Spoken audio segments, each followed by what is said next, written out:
हम हमारे घर को घर बना रहने दें। कई लोग अपने घर को बहुत बहुत बहुत विचार कर कर होटल बनाने का प्रयास कर रहे हैं, पर निवेदन है कि घर को होटल ना बनाए, घर को होटल ना बनाए। हम बेटियों से भी कई बार कहते हैं, आप अपने माता पिता के द्वारा पढ़ते हो, माँ बाप आपको पढ़ाते हैं, माता पिता अच्छी शिक्षा दिलवाते हैं, माता पिता कॉलेज पहुंचाते हैं, माता पिता अच्छे आपको कपड़े पहनाते हैं, माता पिता आपको खूब संभाल कर रखते हैं, खूब खूब व्यवस्था करते हैं। और जब आप बड़ी हो जाती हो, बड़े हो जाते हो, अच्छे कॉलेज में पढ़ जाते हो, आपकी जॉब लग जाती है, आप अच्छा कमाने लगते हो, फिर आप सोचने लगते हो कि अब मुझे मेरे माँ बाप की जरूरत नहीं।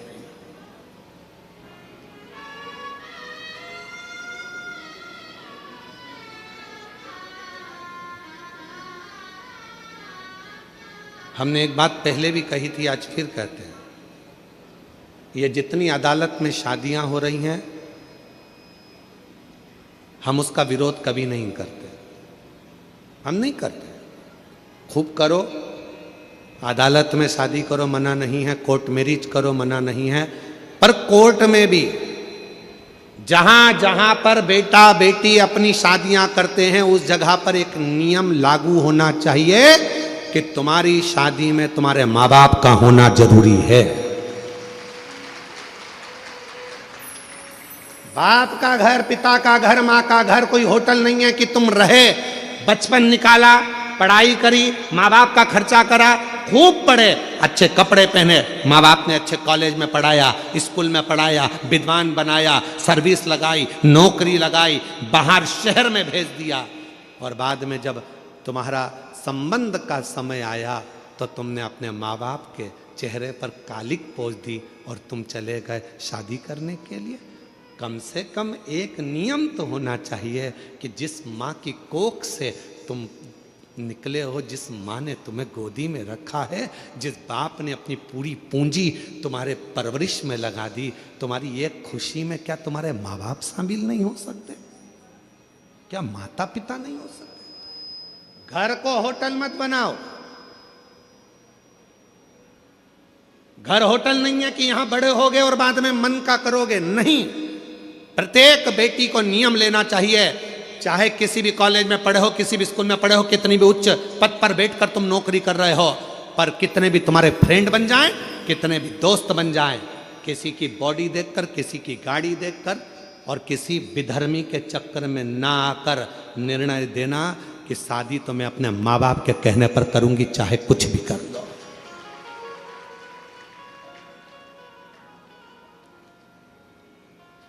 अभी अभी हम लोग बस्तर कथा करने के लिए गए तो एक गांव में हम लोग पहुंचे, जिस गांव में हमने जाकर थोड़ा सा मालूम करा तो बड़ा विचित्र खेल हमको मालूम पड़ा। विचित्र खेल था, थोड़ा मन कछोट गया उस खेल को देखकर।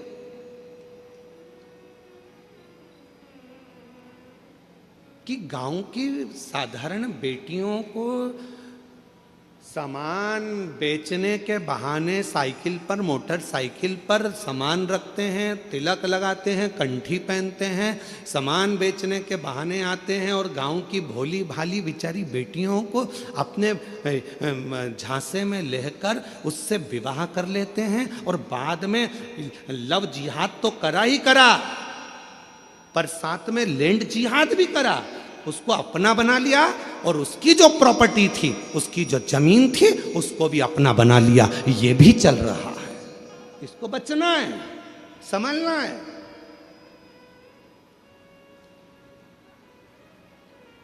वो लव जिहाद का शिकार तो हुई, सामने लैंड जिहाद का भी शिकार हो रही है। पूरी भूमि चली गई, पृथ्वी चली गई। वो किसान माँ बाप के पास में तो 2 एकड़ 1 एकड़ जमीन थी, जो गांव में छोटा सा एक रकबा था जिसमें वो धान बोता था, खाता था, वो भी ले गया। और अब वो बेचारा किसान खेत में जाके कोर्ट में केस लड़ रहा है। समझिए, सावधान इंडिया, सावधान मेरे छत्तीसगढ़ की जीजियों, सावधान। भले तुम में छत्तीसगढ़िया सबले बढ़िया, जय जोहार। तुम में वो बल है, एक अंदर से संकल्प लो कि हम, हमारे घर की बेटियां संकल्प ले कि कभी भी हम हमारे माँ बाप को धोखा नहीं देंगे, हम हमारे माँ बाप को कन्यादान का मौका देंगे। सावधान, बहुत जरूरी है। पार्वती जी बैठी हैं कंठ में, विष को नीचे नहीं आने दे रही हैं, विष को। अगर एक महिला सोच ले, एक नारी सोच ले, एक स्त्री सोच ले, तो घर के अंदर बुराई नहीं आ सकती, घर के अंदर बुरे विचार नहीं आ सकते, घर के अंदर बुरा खाना नहीं आ सकता, घर के अंदर बुराई, बुरा खाना नहीं।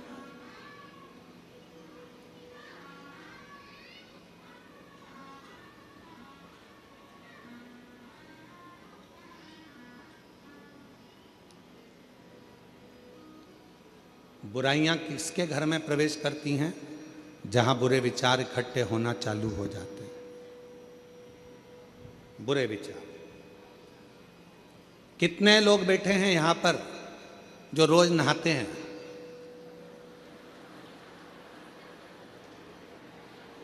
अरे हाथ तो उठाओ,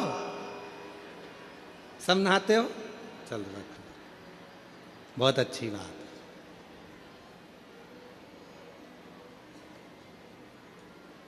कितने लोग बैठे हैं यहां पर जो रोज साबुन लगा के नहाते हैं? सभी साबुन लगा के नहाते हो? नहा दो, रख लो। काय के लिए नहाते हो? कोई ने तुमको नहाने का बोला? जम के बोलो नहीं। नहा क्यों रहे हो? शरीर पे गुरुजी मेल जम जाएगा। एक दिन नहीं नहाएंगे फिर मेल जमेगा, 2 दिन नहीं नहाएंगे फिर मेल जमेगा, 3 दिन नहीं नहाएंगे फिर मेल जमेगा। इतना मेल जम जाएगा तो जरा सा पानी डले ने यूं रगड़ो तो बत्ती बत्ती निकले, बत्ती बत्ती ऐसी। और इतना मेल जम जाए तो यहाँ रगड़ो नहीं तो ही बत्ती दिखे दादा, तो ही बत्ती। इसलिए नहाना, बोलो बोलो, जरूरी। रोज का मेल रोज साफ होना चाहिए। उसी तरह याद रखना, अपने घर में अगर थोड़ा सा भी गंदगी आना चालू हो जाए, कोई मदिरा का पान करने लगे, कोई गलत भोजन करने लगे, गलत विचार लेकर आ रहा है, उसी दिन मेल को साफ कर दो, वरना वो मेल जम जाएगा, मेल जम जाएगा, वो मेल जमेगा। काय से आए हो आप लोग यहां पर कथा सुनने के लिए? पैदल, मोटरसाइकिल से, 4 व्हीलर गाड़ी से, बस से? बोलो तो जम के। मान लो बीच में मोटरसाइकिल खराब हो गई या उसका पेट्रोल डीजल खत्म हो गया तो क्या करोगे? उसमें नली का पानी डाल लोगे? अरे बोलो तो जम के। नहीं, अगर नली का पानी डाल लो तो मोटरसाइकिल चले कि नहीं चले? अरे बोलो तो नहीं चले। क्या करेगी वो? अटक जाए। चलेगी क्या मोटरसाइकिल? नहीं चले। कौन बोल रहा है? नहीं, इधर से एक छोटा बच्चा बहुत प्रेम से बोल रहा है। कौन बोल रहा है? हाँ, आजा, दौड़ के आजा मेरे पास, आजा, दौड़िया, तू भी आजा, आजा, दौड़ के, जल्दी दौड़ के आजा।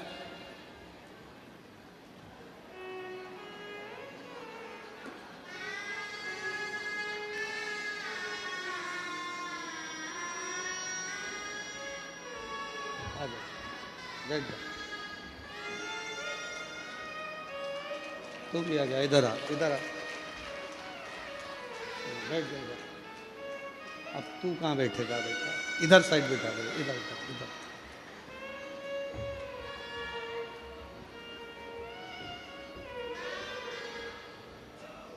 बेटा इसको बैठ जा, बैठ जा, बैठ जा। नहीं बैठना, इसको उतार दे, उतार दे, इसको उतार दे। नहीं, गिर जाएगी, इसको उतार, इसको उतार, उठा, तू बैठ जा इधर। मोटरसाइकिल नाली के पानी से चलेगी? नहीं। जम के बोलो जरा। नहीं। नहीं चलेगी। गाड़ी नाली के पानी से चलेगी? नहीं। नहीं चलेगी। तो ये शरीर दारू से चलेगा? नहीं। नहीं चलेगा। चलेगा? नहीं। नहीं चलेगा। अच्छी गाड़ी चलाना है तो अच्छे पेट्रोल की जरूरत है, और शरीर को अच्छा रखना है तो अच्छे भोजन और पानी की जरूरत है। इसमें गटर का पानी मत डालो। नाली का पानी, ये दारू का जो नशा है, ये गंदा नाली का पानी है। क्या है वो? पानी। गंदा नाली का पानी। पानी है। जरा साथ में बोलो। दारू क्या है? गंदा नाली का पानी है। इसको किसी को भी पीना नहीं चाहिए, नहीं पीना चाहिए। इसलिए क्या करना चाहिए? शिव कथा सुनो, गाड़ी भी चलाओ, होशियारी से चलाओ, सीट बेल्ट बांध के रखो, और नशे में रहकर गाड़ी भी मत चलाना, और अहंकार के नशे में घर भी मत चलाना। बर्बाद हो जाओ, बर्बाद हो जाओ। बोलो हार हार। चलो लो, तुम दोनों ने अच्छी कथा बाची, जोरदार। चलो शंभ।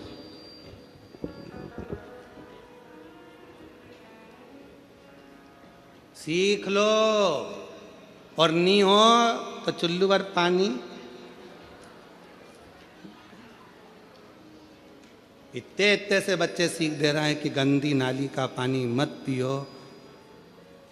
जब नाली का पानी पीने के बाद तुम रोड पे सही नहीं चल सकते तो क्या घर खाक चलाओगे? समझ जाओ, थोड़ा सतर्क हो जाओ, सावधान, नशे से मुक्त हो।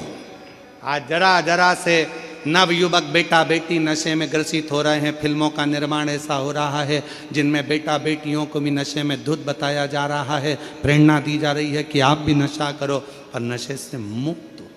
नशे से आपका परिवार ठीक नहीं चल सकता, श्रेष्ठ नहीं चल सकता। आज संत श्री गुरुदेव घासीदास बाबा जी की जयंती महोत्सव पर जितने बैठे हो और जितने विश्व के लोग इस पवित्र शिव महापुराण की कथा को सुन रहे हैं, संत श्री घासीदास बाबा जी ने अपनी प्रेरणा में कहा है, सतनामी समाज को प्रेरणा दी है, अपनी समाज को प्रेरणा दी और जनमानस को प्रेरणा दी है कि नशे से मुक्त होना। इसलिए आज सारा जगत इस कथा के माध्यम से अंदर संकल्प करे कि आज के बाद कभी भी हम जिंदगी में किसी गलत व्यसन को धारण नहीं करेंगे। आज से हम व्यसन का त्याग करते तो समझो कि संत श्री गुरुदेव घासीदास बाबा जी की जयंती हमने मनाई। गलत विचारों को छोड़िए, गलत सोच को छोड़िए। मां जगत जननी पार्वती जी कंठ में बैठ गई, विष को नीचे नहीं उतरने दिया। विष नीचे ना आए।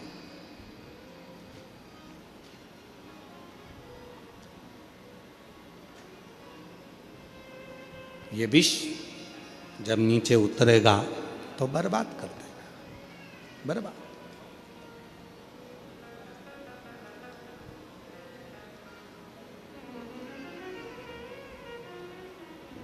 अपने भीतर शिव तत्व को उतारने का प्रयास करो, अपने भीतर। अमर होना इतना कठिन नहीं है। जरूरी नहीं कि हमारा शरीर अमर हो, हमारा शरीर रहे तो हम अमर माने जाएंगे। शिव महापुराण की कथा कहती है, अगर अमर होना है तो उसके 4 तरीके बताए गए। उन 4 तरीकों में से कोई एक तरीका आपकी जिंदगी में उतार लो, आप अमर हो गए। कौन कौन अमर होना चाहता है? जम के तो बोलो। सब होना चाहते हो ना अमर? हम भी अमर होना चाहते हैं, ठीक है। 4 तरीके में से कोई सा भी एक तरीका अपनाना है जिससे आप और हम अमर हो जाए। पहला तरीका अपनाने के लिए तैयार हो जाओ। अपनी जिंदगी में एक वृक्ष, एक पेड़ जरूर लगाओ आप चले भी जाओगे तो वह पेड़ अमर रहे। अमर होने के 4 तरीके बताए हैं। पहले नंबर का है वृक्षारोपण। अपने नज़दीक में, अपने करीब में कोई अच्छी जगह पर एक वृक्ष लगाओ, उस वृक्ष की परवरिश करो और उस परवरिश को कर कर उस वृक्ष को लगाकर बड़ा करो। हम रहें चाहे ना रहें, वो पेड़ जब तक पृथ्वी पर रहेगा दूसरे को छाया देता रहेगा। लोग तुम्हें याद करते रहेंगे कि हमारे काका जी ने ये पेड़ लगाया था। ये अमर होने का तरीका है।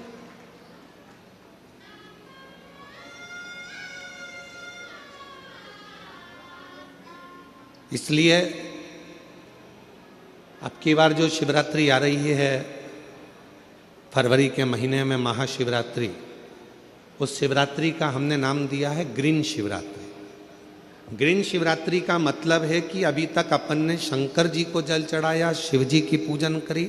इस वर्ष 2026 में महाशिवरात्रि के दिन सबको एक एक वृक्ष लगाना है, बेलपत्री का पौधा लगाना है, उसकी परवरिश करना है, उसको बड़ा करना है, जिससे आप और हम रहें चाहे ना रहें, पर वो बेलपत्री का वृक्ष जब बड़ा हो उसकी पत्तियां टूटकर शिव जी को समर्पित हों और हमारी ये पृथ्वी पूरी हरी भरी हो और लोगों को ऑक्सीजन की ज़रूरत ना पड़े, वेंटिलेटर की ज़रूरत ना पड़े, हमारा पूरा देश फिर ग्रीन हो, हरा हो और हरा भरा। इसलिए अमर होने के 4 तरीके बताए। पहले नंबर पर है वृक्ष लगाओ और वृक्ष लगाने की प्रेरणा दो। दूसरे नंबर पर अमर होने का दूसरा साधन बताया। अमर होना चाहते हो तो दूसरा तरीका है, अपने बच्चे को जैसे पढ़ाते हो वैसे ही कोई गरीब का बच्चा जिसको अच्छी एजुकेशन की ज़रूरत है और उसके पास पढ़ने का पैसा नहीं है, अपने पैसे से उस बच्चे को धीरे धीरे पढ़ाना चालू करो। जब वो किसी अच्छे ओहदे पर जाकर बैठ जाएगा, समझ लेना कि आप अमर हो गए, आपकी ज़िंदगी अमर हो गई,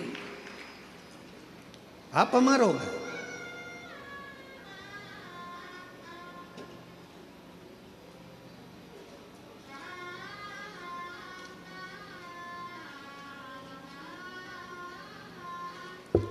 तुम्हारे मरने के बाद चौराहे पर तुम्हारा पुतला लगे चाहे ना लगे, तुम्हारे मरने के बाद घर के लोग तुम्हारा पुतला तुम्हारी जमीन पे लगाएं ना लगाएं, तुम्हारे मरने के बाद तुम्हारे घर के लोग तुम्हारा फोटो लगाएं चाहे ना लगाएं, पर अपने जीते जी ऐसा कर्म कर कर जाना कि मरने के बाद भी लोगों के दिल में तुम्हारी जगह बनी रहे, तो अमरता। तो आप अमर, वरना अमरता का। तीसरे नंबर पर बताया कि हृदय की मिठास, प्रेम लुटाते चलो, प्रेम देते चलो, अमर। तीसरा साधन है अपने व्यवहार को मीठा रखिए, प्रेममय रखिए, स्नेहमय रखिए, अच्छा रखिए, व्यवहार श्रेष्ठ रखिए। और चौथा साधन बताया अमर होने का चौथा साधन, अपने बच्चों को अच्छा संस्कार देकर चलिए। जब वो बच्चे अपने संस्कारों में ढल जाएंगे तो समझ लेना कि आप अमर हो गए, आपके बच्चों के संस्कार के रूप में।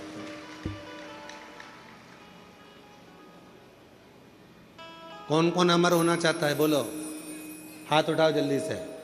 होना चाहते हो अमर? 4 साधन में से कोई सा एक साधन ढूंढिएगा। या तो पेड़ लगाइए, या किसी बच्चे को शिक्षा अध्ययन कराइए, या अपने व्यवहार को सुधारिए, या अपने बच्चों को ऐसा संस्कारवान बना दो कि आप चले भी जाओ तो आपके बच्चे संस्कारित रहेंगे, तो आप अमर की अमर रहोगे। आपको कोई भूलेगा नहीं, लोग आपको याद करेंगे। इनके माता पिता भी संस्कारित थे तो बच्चा भी संस्कारित। इनके माता पिता में ये संस्कार था तो बच्चे में ये संस्कार, ये अमरता है, ये अमर हो गया, ये अमर। और करो प्रयास जीवन में अमर होने का। अमीर बनना सरल है पर अमर होना कठिन है। पर शिव महापुराण की कथा कहती है अमर होना भी सरल है। जिसने इन चार में से कोई एक बात को अपनी जिंदगी में उतार लिया तो समझ लो कि वो अमर हो गया, वो अमर हो गया।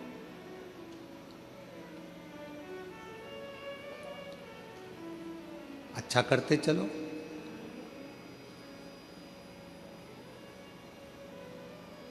राह में आए जो दीन दुखी, राह में आए जो दीन दुखी, सबको गले से लगाते चलो, सबको गले से लगाते चलो। सबको स्नेह दीजिए, सबको प्रेम दीजिए, सबको करुणा कीजिए, सब पर वात्सल्यता रखिए।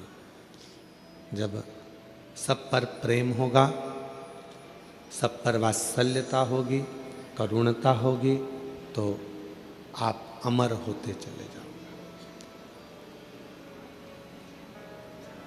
मेरे देवाधिदेव महादेव ने माँ पार्वती जी को कौन सी कथा सुनाई थी?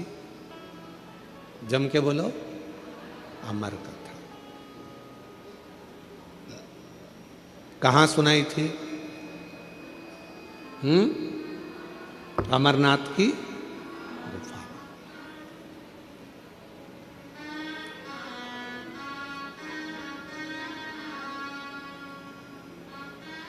सर्प को सुनाई थी क्या? जम के बोलो, नहीं। चंद्र को सुनाई थी?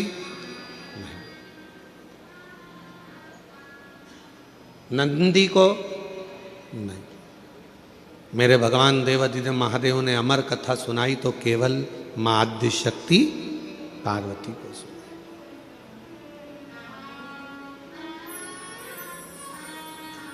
क्यों सुनाई? किस लिए सुनाई? क्या कारण पड़ गया था जो पार्वती को अमर कथा सुनाना पड़ी?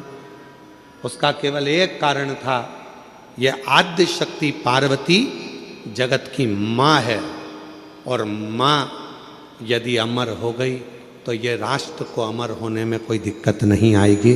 संपूर्ण विश्व अमर हो जाएगा, संपूर्ण विश्व। कथा सुन। और अमर कथा क्या? कौन सी अमर कथा? जिस अमर कथा को सुनने के लिए स्वयं देवता भी ललायित थे, जिस अमर कथा को सुनने के लिए संपूर्ण ब्रह्मांड के जितने भी देवी देवता हैं वो ललायित थे, उस अमर कथा को केवल भगवान देवाधिदेव महादेव माता पार्वती को श्रवण कराते हैं।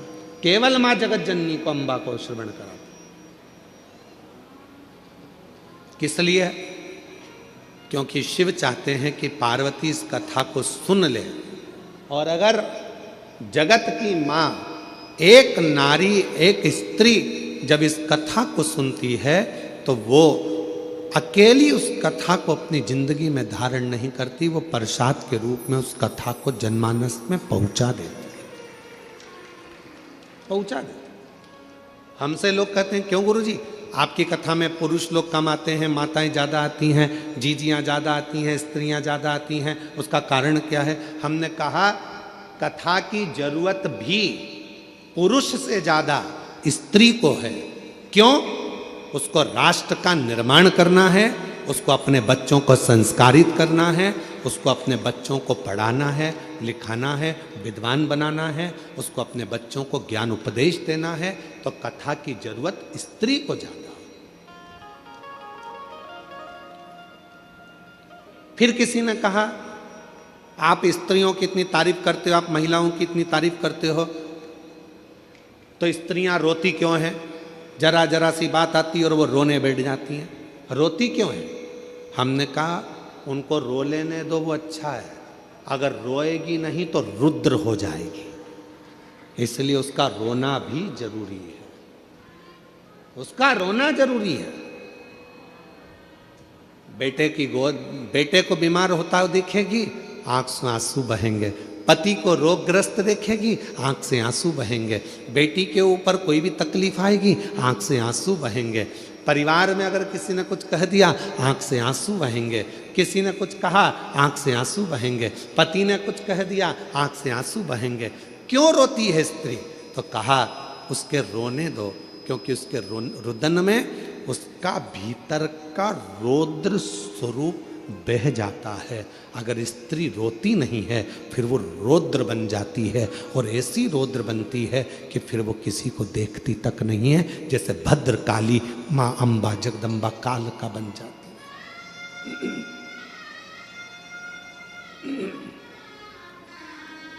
फिर वो भद्र काली, वो काल का बन।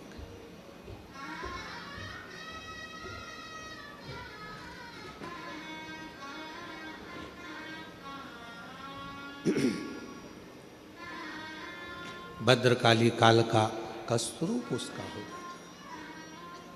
आपने देखा मां काली का चरण किस पे रखा हुआ है? बोलो, जम के बोलो। नीचे कौन सोए? जम के बोलो जरा। बाबा भोलेनाथ। क्यों? मां जगत जननी अपना रौद्र रूप धारण कर ली थी, और क्रोध का रौद्र रूप मां जगत जननी ने ऐसा धारण कर लिया था, ऐसा रुद्र धारण कर लिया था कि वो फिर आखिरी में शिव को भी नहीं देख पाए, भगवान शंकर को भी नहीं जान पाए, शिव को भी नहीं पहचान।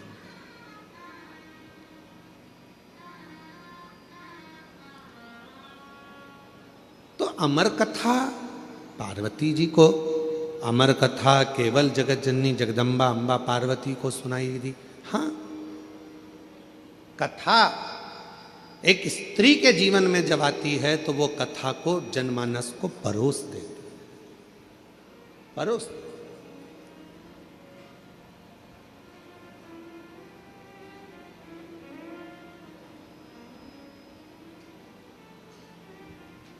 दुनिया में केवल एक स्त्री ही ऐसी है, महिला, एक नारी ही ऐसी है, जब सब खा लेते हैं तब आखिरी में वो खाने बैठती है, भोजन करने बैठती है। जो मिल गया उसमें भी उसकी तृप्ति होती है, नहीं मिला उसमें भी उसकी तृप्ति होती है। दूसरे को खाता हुआ, प्रेम से भोजन करता हुआ देखकर वो संतुष्ट हो जाती है, वो संतुष्ट हो जाती है। एक नारी, एक स्त्री।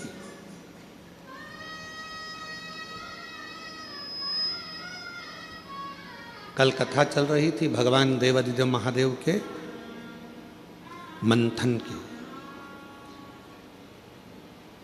और मेरे भोले बाबा ने कंठ में विष को रख लिया था और मां पार्वती जी ने उसको रोक लिया था अंदर उतरने से पहले।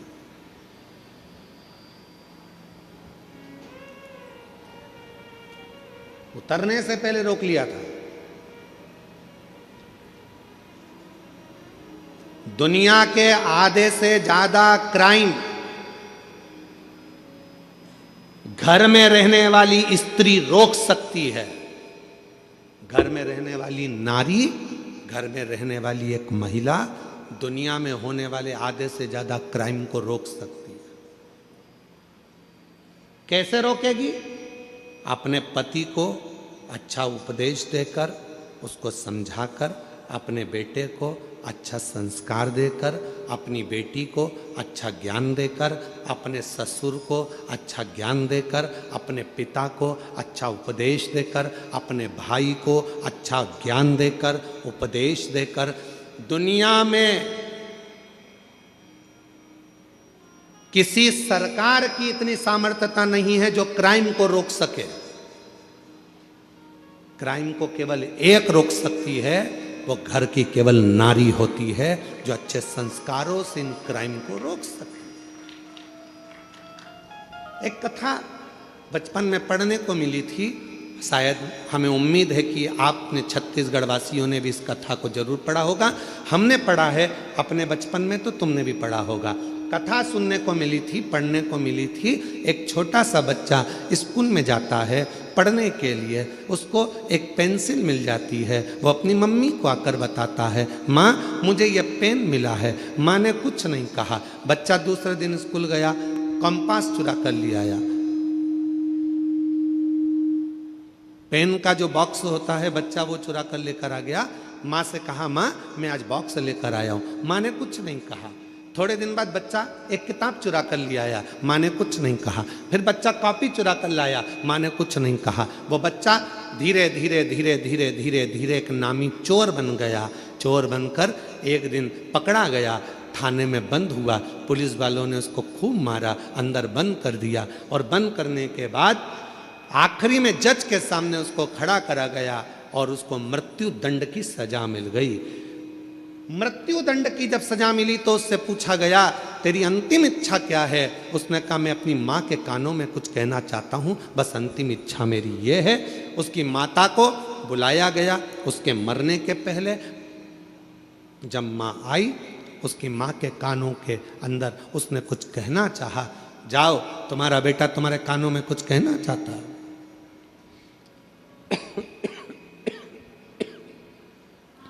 माँ ने कान आगे करा। बच्चे ने गला पकड़ रहा है माइक भाई। बच्चे ने माँ के कानों को पकड़ा दांतों से। इतना तेज उस लड़के ने अपनी माँ के कानों को काटा कि उसमें से रक्त निकलने लगा। पुलिस वालों ने उसको छुड़ाया। मुश्किल से वो कान दांतों से छूटा। आखिरी में पुलिस वालों ने पूछा कि ये तेरी माँ है और तूने इसको दांतों से काट दिया? तो कहा, आज सूली पर चढ़ाने वाली भी ये मेरी माँ है। जिस दिन मैं पहली बार चोरी कर कर आया था, मेरी माँ मेरे गाल पर थप्पड़ मार देती तो शायद आज मुझे फांसी की सजा नहीं मिलती। आज मुझे फांसी की सजा नहीं मिलती। दुनिया में कोई ऐसी सरकार नहीं है जो क्राइम को रोक सके। क्राइम को अगर रोक सकती है तो वो घर की नारी रोक सकती है।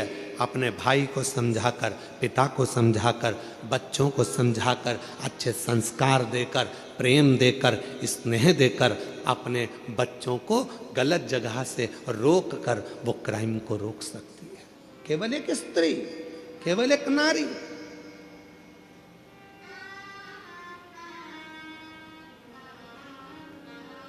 उसको रोकना कठिन है, परंतु मां रोक सकती है, स्त्री रोक सकती है, नारी रोक सकती है।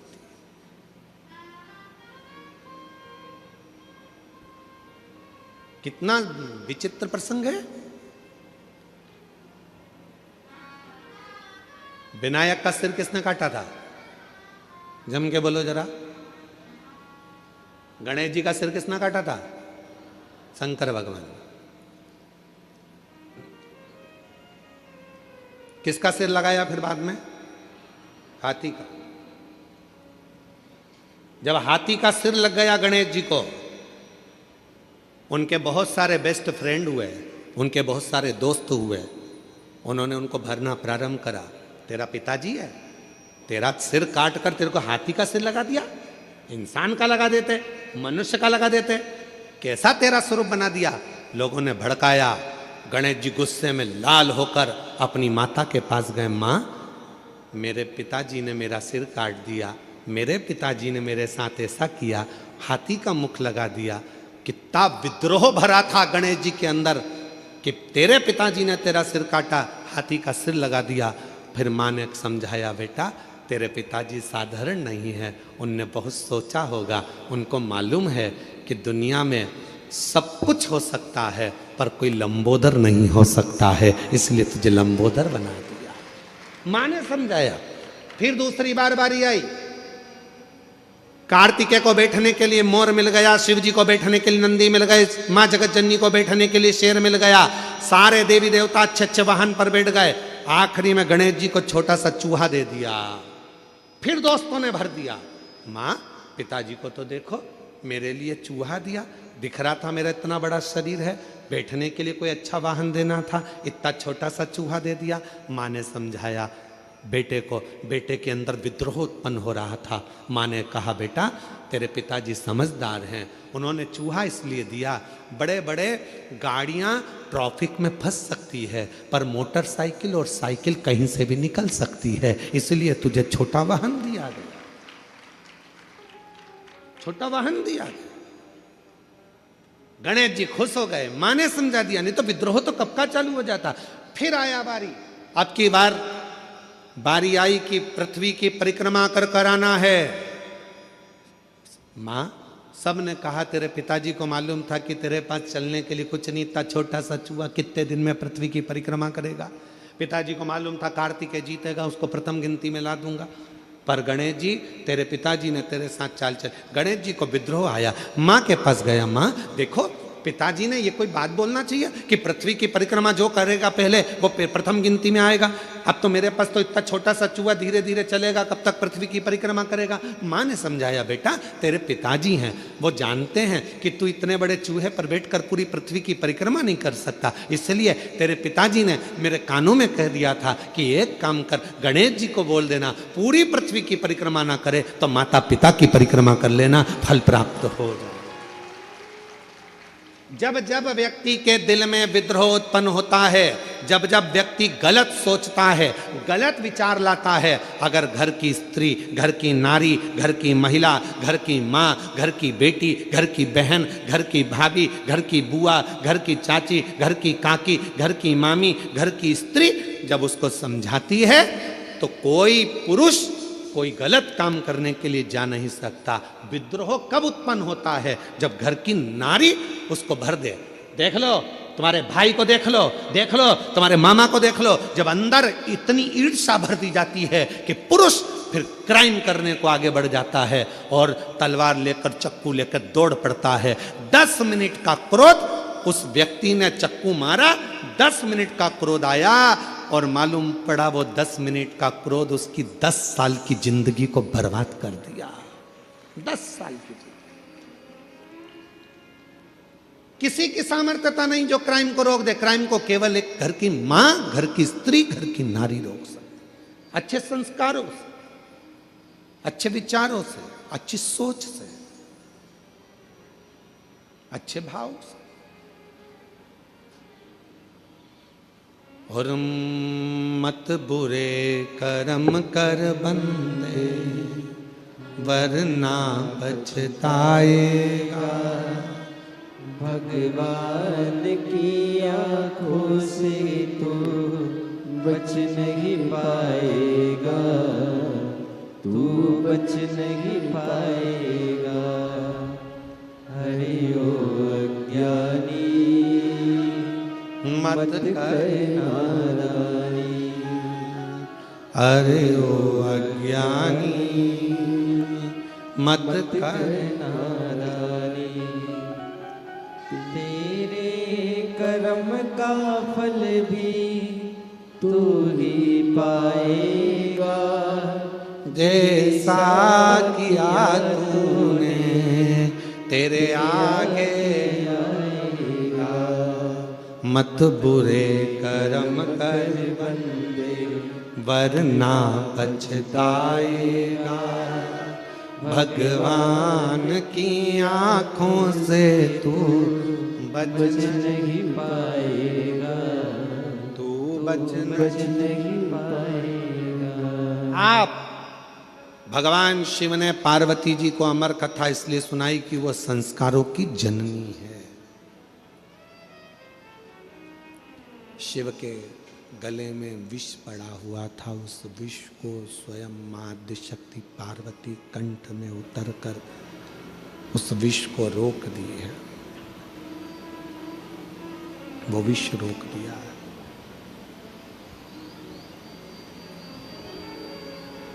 अगर वो विष नीचे उतर जाता तो भगवान शंकर जी के प्राण, क्योंकि हलाहल विष था,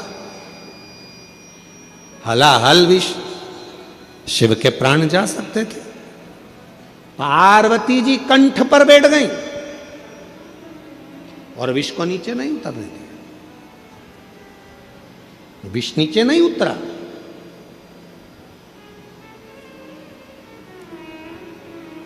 अपने को खुद समझना है, अपने को खुद साधना है।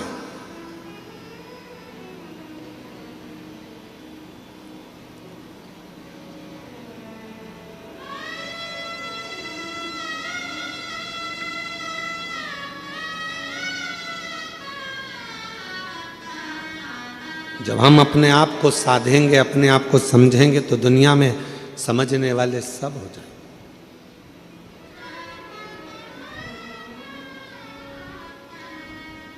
कई माताओं की आदत रहती है, वो अपने बच्चे को हमेशा डांटती रहती है, तेरे बस का कुछ नहीं है, कुछ नहीं कर सकता तू, कुछ नहीं कर सकता तू, अकल नहीं है इसमें। कभी मत बोलो अपने बच्चे को कि इसमें अक्ल नहीं है, वो विद्वान नहीं है, वो नहीं पढ़ सकता, ये कभी ना बोलो। करेगा एक दिन, वो भी इतिहास रच कर रहेगा, उसके अंदर वो बल देवाधिदेव महादेव देगा, वो बल देगा परमात्मा उसको, वो शक्ति देगा परमात्मा उसको। कैसे नहीं हो सकता?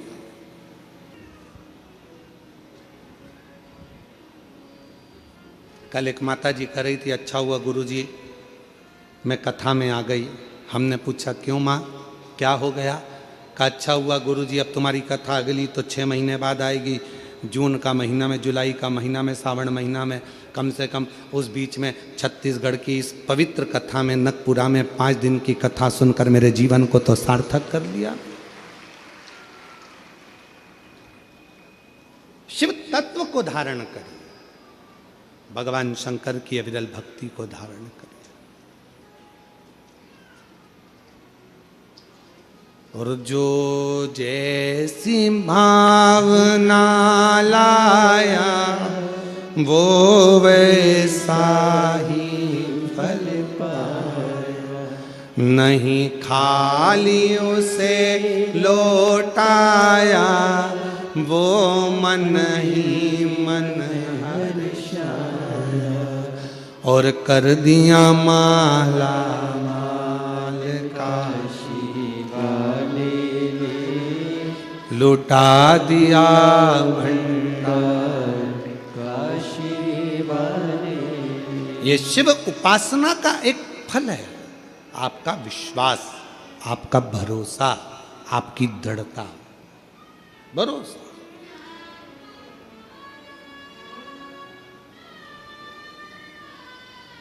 150 एकड़ के इस ग्राउंड में ये कथा हो रही है। शायद छत्तीसगढ़ का ये सबसे बड़ा ग्राउंड होगा जिसके अंदर ये कथा हो रही है। 150 एकड़ का ये ग्राउंड, और पंडालों के बाहर इधर भी देख लो, उधर भी देख लो, उधर भी देख लो, जहाँ तक देखोगे वहाँ शिव भक्त ही शिव भक्त बैठे हैं। और मेरी जीजियाँ कितने भाव से, धूप भी हो रही है, अपना छाता, अपनी पानी की 2 बाटल, अपने बिछाने का आसन अपने साथ लेकर चलती है, बैठ जाती है, अपना टेंट खुद लगाती है, कथा सुनती है और भगवान का भजन करती है। कोई मत, अपनी सादगी से, अपनी सादगी।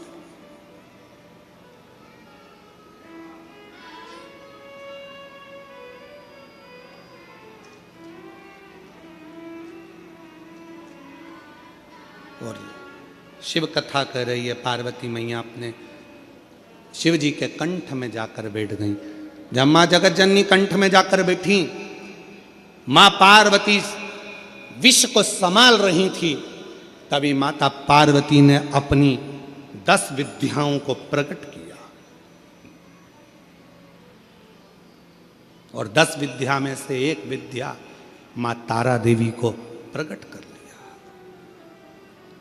माँ तारा देवी ने देखा शिव तो करहा रहे थे, कंठ पर जब विष पड़ा हुआ था, शंकर भगवान कराह रहे थे, और जब कराह रहे थे तो मां तारा देवी ने उसी समय पर मां सरस्वती का आवाहन किया, और तारा देवी के ही एक अंश भाव से, मां जगत जननी के अंश भाव से मां सरस्वती जैसे ही प्रकट हुई, कंठ में बैठ गई, बैठकर स्वर की नाद करने लगी, स्वर की।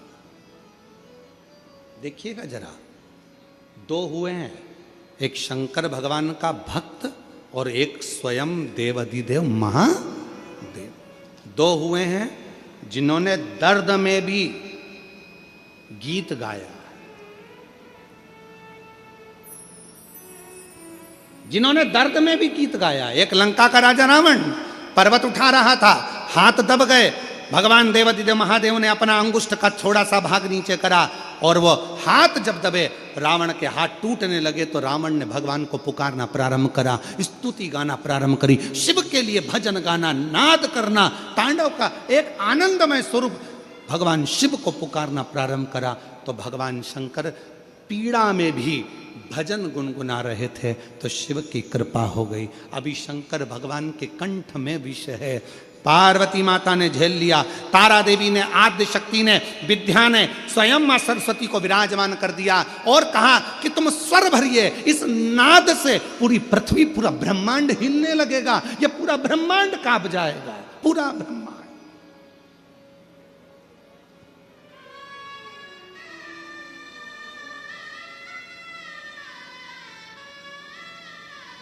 और ये पूरा ब्रह्मांड हिलेगा, इसलिए शिव के नाद में भी आप स्वर दीजिए, स्वर।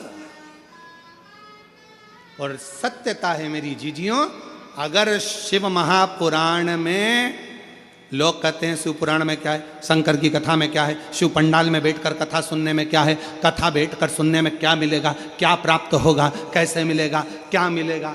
कभी जीवन में अगर मौका मिले, एक बार किसी पंडाल में 5 दिन 7 दिन रहकर शिव महापुराण की कथा सुनकर देखिएगा, जिंदगी में जो कहीं नहीं मिला वो मेरा कुबेर भंडारी देकर जरूर जाएगा, देकर जाएगा। जब भी तो ये 150 एकड़ का इतना बड़ा प्रांगण, 150 एकड़ की ये भूमि, और जिसमें इतना विशाल पंडाल, और पंडाल के पार पार पब्लिक और भक्त क्यों आए। किसी के यहाँ कोई चावल देने के लिए, कोई निमंत्रण देने के लिए कोई नहीं गया। बोलो आपके यहाँ कोई आया था क्या निमंत्रण देने? जम के तो बोलो जरा। नहीं। कोई पत्रिका देने आया था? कोई प्रचार किया था तुम्हारे गांव में आके माइक से? कोई होर्डिंग लगाया था तुम्हारे गांव में आकर किसी ने? कुछ भी नहीं। ना किसी गांव में होर्डिंग लगा, ना पत्रिका गई, ना चावल गया, ना निमंत्रण गया, ना कुछ गया। जैसे शक्कर के डब्बे को चींटी ढूंढती है, उसी तरह शंकर का भक्त शंकर की कथा को ढूंढ कर पहुंच जाता है। उसको तो बस मालूम होना चाहिए कि मेरा शिव कहाँ है, कहाँ बैठा है, उसका भजन मुझे कहाँ करना है, कैसे प्राप्त करना है। एक लोटा जल, आवाज नहीं आई, एक लोटा जल, बोल बम का नारा है, श्री शिवाय नमस्ते। शिव को भजा, शंकर। और महाराज सरस्वती ने स्वर देना प्रारंभ करा, और जो सरस्वती ने स्वर दिया, कंठ में विराजमान होकर बैठी साधना तप कर रहे।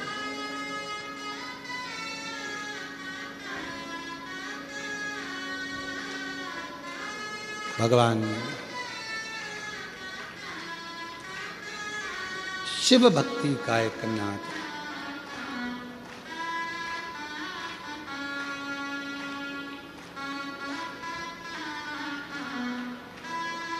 और जब भगवान देवाधिदेव महादेव को मां सरस्वती ने कंठ में बैठकर जब नाद किया, नाद,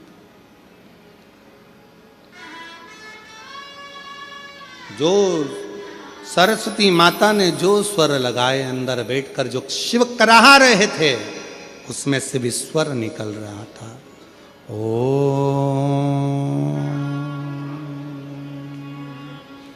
ओम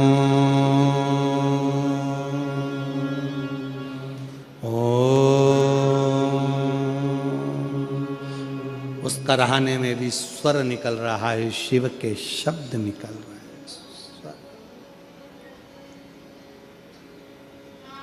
विष रुका, रुक गए, विष रुक गया। पार्वती जी की आंख से आंसू बह रहे थे। मेरे पति के शरीर में अगर ये विष चले जाता तो मेरे पति तो समाप्त हो जाते। पार्वती जी विचार कर रहे, ये पार्वती जी सोच। पर आज मेरे पति के कुछ नहीं हुआ क्योंकि मैंने विष को रोक दिया। मेरी जीजियों, आपसे भी निवेदन है, अपने घर में आने वाले विष को, अपने घर में आने वाले गलत भोजन को, गलत विचारों को, गलत सोच को, गलत दृष्टि को आप रोक सकती हो। रोको। मां पार्वती जी भगवान शिव के कंठ पर आ गईं। 10 विद्या में से एक विद्या मां तारा देवी प्रकट हो गईं। उन्हीं के अंश स्वरूप से मां सरस्वती प्रकट हो गईं, जिन्होंने करहाने में भी स्वर दिया और शिव के उस करहाने में ओम नाद का उच्चारण भर दिया। एक बार सभी साथ में ओम नाद करेंगे।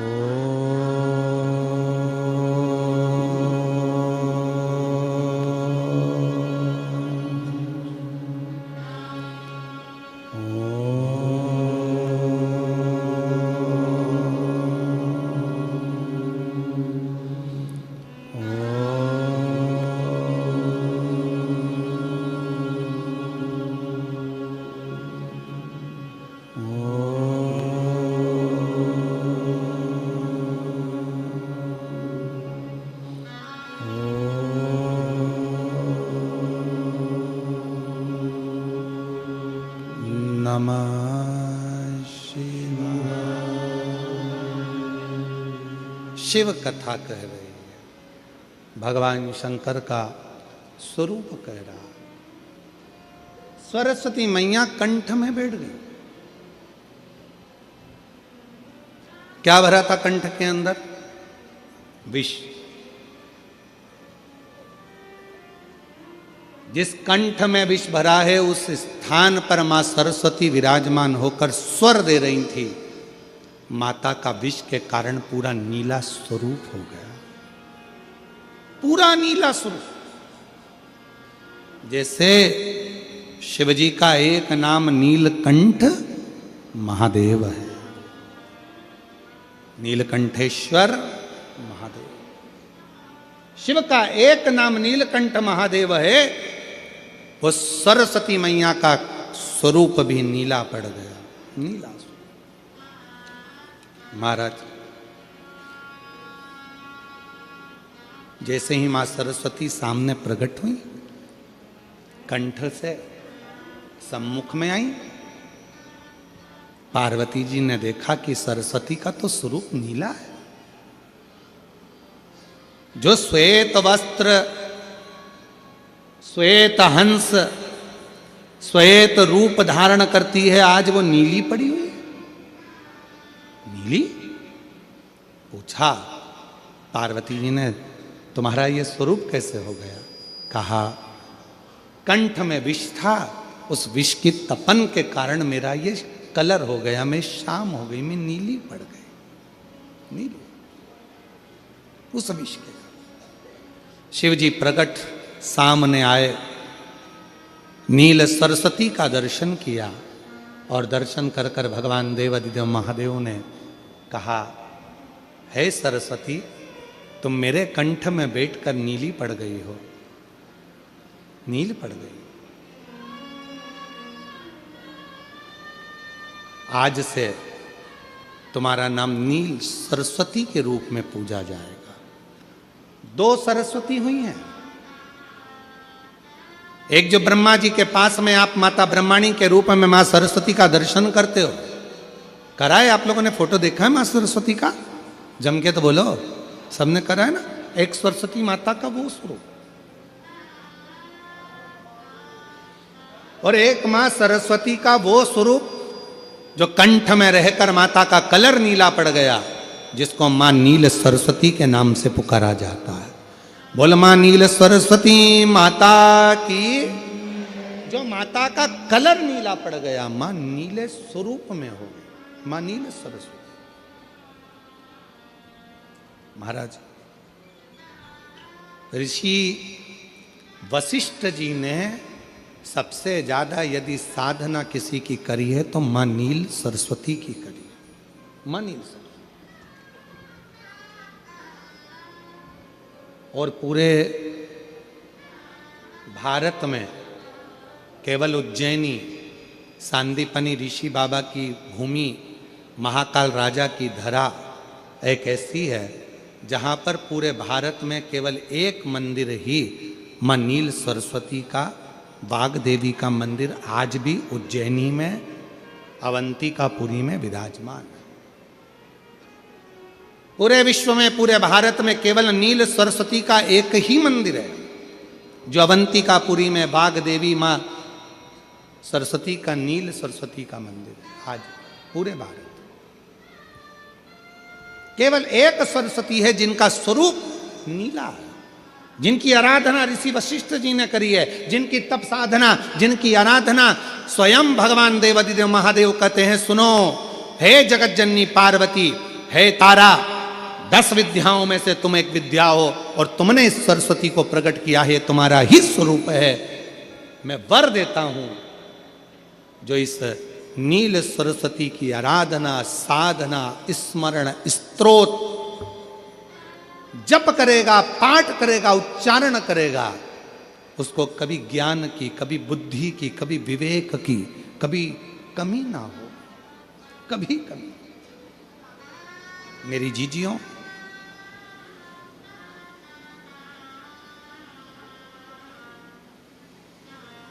आपने कभी सुना होगा कि शिव जी को एक पुष्प बड़ा प्रिय है।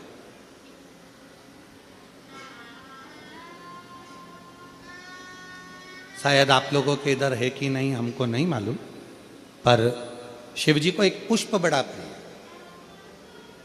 जिसको शंख पुष्पी पुष्प कहते हैं, जिसको अपारिजिता का पुष्प भी कहते हैं। आप लोगों के इधर है कि नहीं वो हमको नहीं मालूम है, पर एक बेल चलती है, उस बेल पर वो नीले कलर का पुष्प होता है, शंख जैसी उसकी आकृति होती है और नीला पुष्प होता है, नीले कलर का। आप लोगों ने देखा है? किस किस ने देखा? जरा हाथ उठाओ सब लोग। देखा है मतलब रखो, आप देखा है तो फिर तो कथा आप लोगों के बुद्धि में बैठ जाएगी। लाए हो क्या? ला देव, देव देव, लाओ लाओ, देव ला।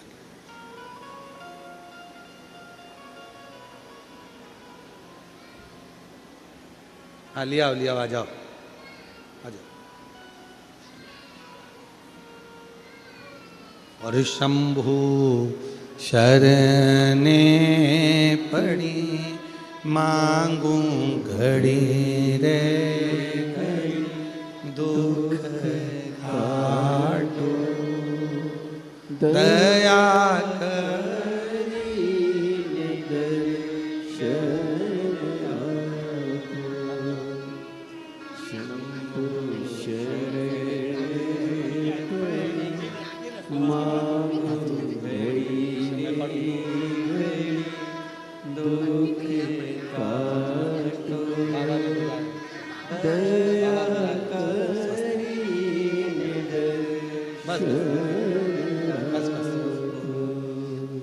एक ऐसा नीला कलर का पुष्प होता है। देखो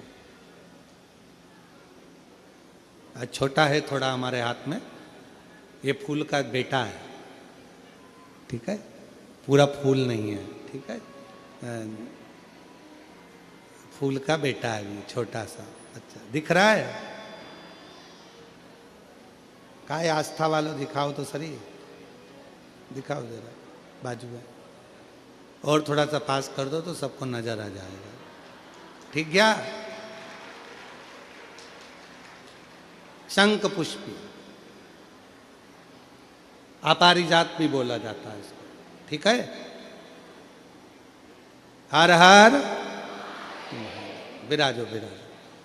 तो एक पुष्प अपन कहते हैं हमारे भगवान देवादिदेव महादेव को, भगवान शंकर को बड़ा प्रिय है ये पुष्प।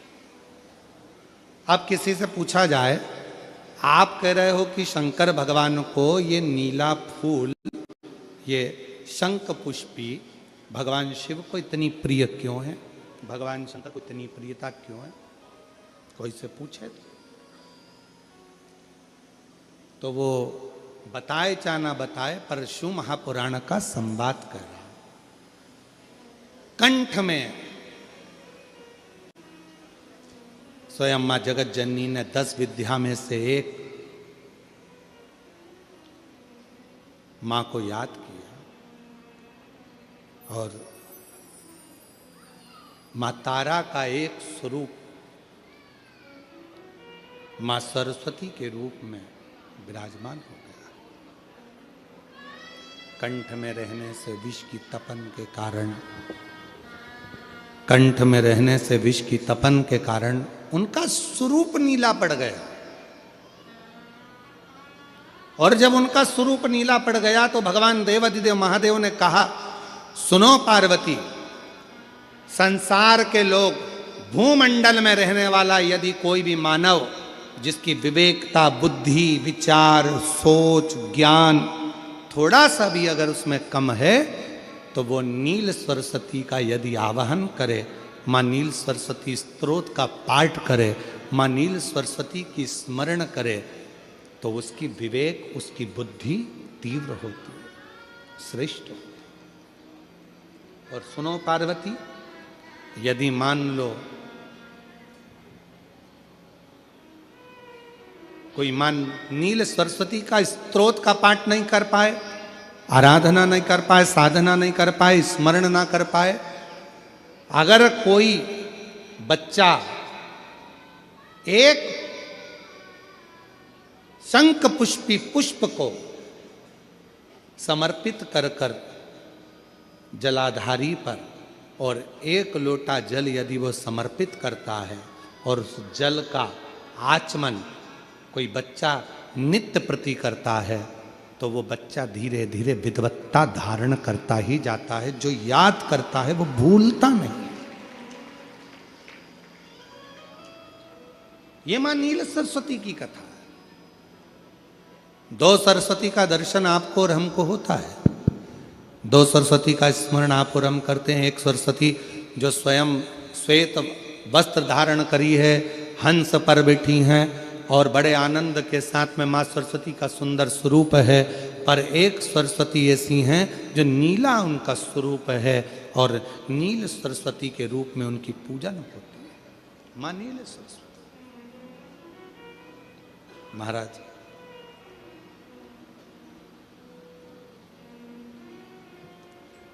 जैसे कोई कोई बच्चे ऐसे होते हैं कि जन्म लेने के बाद में उनकी राल टपकती रहती है, विद्वान नहीं हो पाते, पलंग पर पड़े रहते हैं, पाँव हाथ काम नहीं करते हैं, और डॉक्टरों का इलाज चलता रहता है पर वो रिटर्न नहीं आ रहा है। ये इनको बढ़ाओ ना। बच्चों की मुख से राल टपकती रहती है, विद्वत्ता नहीं रहती, माइंड थोड़ा सा कमज़ोर होता है, और शरीर भी उनका थोड़ा शिथिल रहता है। शरीर तो कई लोग कह देते हैं कि ये बच्चा थोड़ा जल्दी जन्म ले लिया इसलिए ऐसा हो गया, प्रीमेच्योर हो गया, ऐसा हो गया, वैसा हो गया। दवाइयाँ भी चलती हैं, इलाज भी चलता है, पर उसका कोई लाभ नहीं मिल पाता, और वो बच्चा पलंग पर पड़ा रहता है, राल टपकती रहती है, बुद्धि काम नहीं करती। छोटे छोटे भले वो 20 साल का हो गया, पर 8-10 साल के बच्चों जैसी उसमें विवेकता होती है, बुद्धि होती है। मेरा निवेदन है उन माताओं से, थोड़ी मेहनत आपको करना पड़ेगी उस बच्चे के लिए। अष्टमी, नवमी और चतुर्दशी 3 तिथियां पकड़ कर रखना। कौन कौन सी? जम के बोलो। अष्टमी, नवमी, चतुर्दशी। ये 3 तिथियां ऐसी हैं, चतुर्दशी अमावस्या की भी और चतुर्दशी पूर्णिमा की।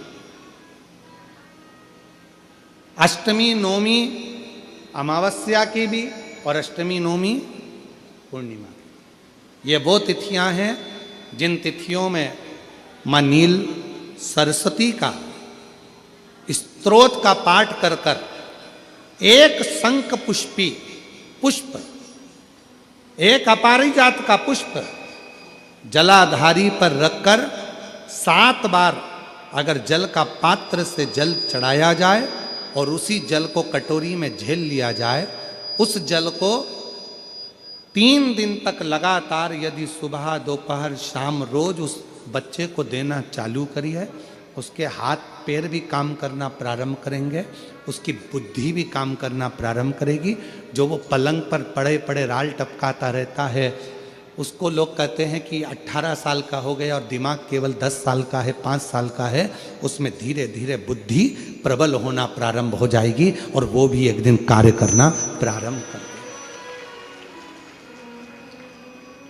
जिसको प्रीमेच्योर बच्चे भी कहते हैं। लोग कहते हैं ये बच्चा जल्दी हो गया था, ये बच्चा बीमार पड़ गया था, बचपन में इसको कोई इंजेक्शन ऐसा लग गया था, बचपन में ऐसा हो गया था, बचपन में वैसा हो गया था, गर्भाशय का जल उसके मुख में चले गया था, तो ये बच्चे की ऐसी गति हो रही है। उस बच्चे के लिए अगर आपके आसपास के क्षेत्र में भी कोई बच्चा ऐसा है तो उसको माँ नील सरस्वती का स्मरण जरूर कराएं। और अगर आप लोगों के पास में माँ नील सरस्वती का स्तोत्र का पाठ ना मिले तो प्रयास करिएगा, मोबाइल पर सर्च कर कर माँ नील सरस्वती का स्तोत्र भी निकाल सकते हो। बाजार में से गीता प्रेस गोरखपुर की किताब में भी ला सकते हो, पढ़ भी सकते हो, घर में उसका स्तोत्र का पाठ भी कर सकते हो। माँ नील सरस्वती स्तोत्र का स्मरण और बड़े भाव के साथ करें स्मरण। और कोई माताएं कह देती हैं, कोई बच्चा कह देता है मम्मी मुझे याद नहीं होता, याद करता हूं परीक्षा हॉल में जाकर भूल जाता हूं, मैं कुछ पढ़ता हूं बाद में जाके भूल जाता हूं, स्मरण में नहीं रहता। तो उनसे भी निवेदन है, आप माँ नील पाठ नहीं पढ़ सकते, स्तोत्र नहीं कर सकते, संस्कृत में नहीं पढ़ सकते, तो माँ नील सरस्वती के नाम से अष्टमी नवमी और चतुर्दशी के दिन एक शंख पुष्पी पुष्प को, नीला कलर का जो फूल होता है बेल में लगा होता है, जो शिव जी को अति प्रिय होता है, उस पुष्प को आप जलाधारी पर रख दीजिए। जलाधारी जानते हो ना सब लोग, शिवलिंग पर नहीं, जलाधारी पर रख दीजिए और जल चढ़ाना 7 बार प्रारंभ करिए। बाबा देव अधिदेव महादेव आपको याददाश्तता में प्रबर करेगा। परीक्षा हॉल में जितना तुम याद कर कर गए हो, अच्छी मेहनत कर कर गए हो, तो भूलोगे नहीं, तुम्हारी बुद्धि तीव्र होती चली जाएगी, प्रबल होती चली।